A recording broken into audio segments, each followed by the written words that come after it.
सागर जी, शिप्रा जी, राधे राधे। राधे राधे महाराज जी। महाराज जी, जीवन में संतोष का अर्थ क्या है? यथा लाभ, जैसी परिस्थिति है उसमें हम राजी रहें। जो ही प्यारो करे सोई मोहि भावे। हम जैसी भी परिस्थिति आवे उसमें हाँ स्वीकृति है, हमारी कोई परेशानी नहीं।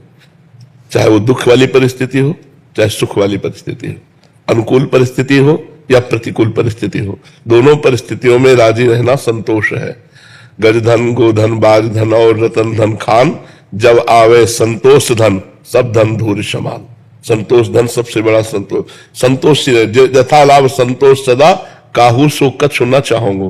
किसी से कोई चाह नहीं, कोई परिस्थिति का परिवर्तन करने की चाह नहीं। जैसी परिस्थिति उसी में राजी रहना, ये संतोषी पुरुष का लक्षण है। तो संतोष की सीमा है किसी से कोई चाह ना करना, जैसी भी परिस्थिति हो उसी परिस्थिति में राजी रहना। पर है बहुत कठिन।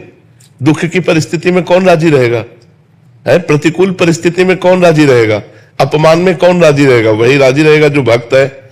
अगर भक्त नहीं है तो नहीं राजी नहीं रह सकता। भगवान का भक्त है तो सोचता भगवान ने अपमान दिया है तो कुछ ना कुछ हमारा अमंगल नष्ट होगा। भगवान ने ये दुखद परिस्थिति दी है तो कोई ना कोई अमंगल का नाश होने वाली है, अब हमारा महामंगल होने वाला है।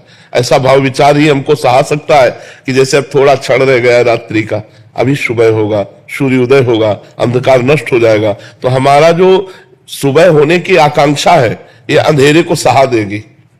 ऐसे ही सुख की आकांक्षा दुख को सहा देती। ये दुख आया है, कुछ क्षणों बाद नष्ट हो जाएगा। इसमें भी मंगल विधान है। भगवान कोई ना कोई मंगल हमारा कर रहे हैं, तो हमारी जो सहनशीलता है वो धैर्य पूर्वक बनी रहेगी और हम उसको सह जाएंगे। सहनशीलता ही संतोष है।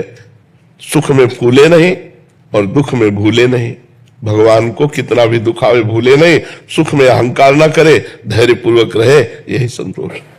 महाराज जी, वृंदावन वास की इच्छा करनी चाहिए कि नहीं करनी चाहिए। वृंदावन वास की, भजन की, भगवान की प्राप्ति की, संत समागम की, इसकी तो इच्छा भगवान से करनी चाहिए। हे भगवान हमें संत समागम प्राप्त हो, हे भगवान हमसे खूब भजन बन जाए, हे भगवान आपके धाम का दर्शन हो जाए, हे भगवान आपका नाम खूब जप करे और आपका दर्शन पाले। ये तो कामना करनी चाहिए। इसी कामना के बल से तो सांसारिक कामनाओं का त्याग होता है। अगर ये कामनाएं नहीं करेंगे तो सांसारिक कामनाएं होती रहेंगी। इन्हीं कामनाओं के बल से हम कामना के त्यागी बनते हैं। इच्छा से इच्छा का नाश, कामना से कामना का नाश। तो सत कामना से असत कामना का नाश, सत वासना से असत वासना का नाश। समझ पा रहे? अपने प्रयास से हो जाएगा क्या वृंदावन वास? अपने प्रयास से हो जाएगा? कामना करो, श्री जी से रो और श्री जी कृपा कर दे तो हो जाएगा।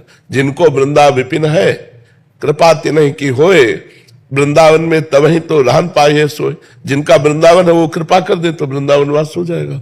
अपने पैसे के बल से या अपने बुद्धि बल से धाम वास नहीं होता। भगवान कृपा करे, श्री जी कृपा करे, तब धाम में मन ठहरे। मन ठहरे तब तो वास का मतलब रहा। वृंदावन वास बहुत कठिन है, बहुत कठिन है।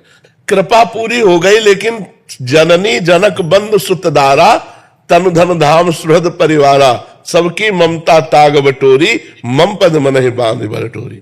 श्री जी तो कृपा पूरी किए, लेकिन श्री जी को छोड़ करके बहू, बेटा, लड़का, बच्चा, परिवार अगर ये अधिक प्यारे लग रहे तो कृपा को ठुकरा कर आप चले जाएंगे। और अगर इनकी ममता श्री जी के चरणों में तो हर कष्ट सहकर आप वृंदावन वास करें। महाराज जी यही साथ देता है यंत्र गृहस्थ में, क्योंकि फिर सत्संग लगा के सुन लेते हैं। तो उच्च देखो, जड़ चेतन गुण दोष में विश्व कीन करतार, संत हंस गुण गाहे पे परिहरिवार विकार। जड़ चेतन जितना रचा गया इसमें दोनों बने हैं, गुण और दोष। तो अगर मोबाइल का गुण ग्रहण करो तो बढ़िया बात है। हर समय किसी भी संत के आप प्रवचन सुन सकते हैं, अपनी समस्या दूर देश तक पहुंचा सकते हैं। और गलत देखो तो गलत गलत बातें देखकर नष्ट भी हो सकते हो। तो हम दोष ना देखें तो हर चीज हमारे को भगवान की प्राप्ति में सहयोग दे सकती है। मोबाइल भी दे सकता है। मोबाइल के बल से तो यहां बैठे हो। अगर ना आप क्लिप देखे होते तो यहां कैसे आ जाते? वृंदावन आने की, संत दर्शन की, संत समागम की इच्छा मोबाइल ने ही प्रकट की। तो मोबाइल के वो दोष जो वो ना देखो, अगर सतमार्ग की बातें देखो तो। पर क्या होता है कि मन अच्छी बातें कम देखना चाहता है, बुरी बातों में ज्यादा लगता है। गेम खेलना, ये वो सब गंदी बातें, गंदी रीलें पहले लगता था, अब तो सुन के है ना। सत्संग का यही प्रभाव है कि कुसंग छुड़ा करके भगवत मार्ग में दृढ़ कर देता है। जी। जैसे आप कह रहे हैं कि आप क्लिप देखकर ही वैसे ही आए, मैं विदेश में रहती हूँ, मनोरंजन की सब चीजें छोड़ दी, कोई टीवी में कुछ नहीं देखते, फिर भी आकर्षण इतना ज्यादा है हर तरफ से। नाम जप करो, नाम जप सारे आकर्षणों को मिटा देगा।